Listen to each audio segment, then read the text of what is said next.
Maithili song entertainment channel को subscribe करें, लाइक करें, साथ ही बेल आइकन दबाना ना भूलें।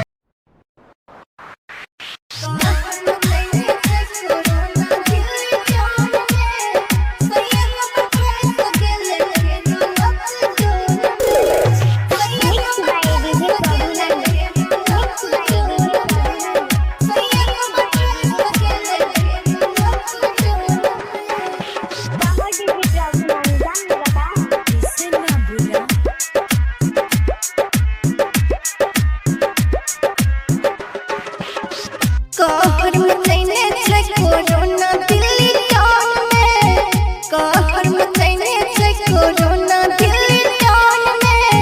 सैया हमर फंस गेलै फेरो लॉकडाउन में, सैया हमर फंस गेलै फेरो लॉकडाउन में, सैया हमर फंस गेलै फेरो लॉकडाउन में।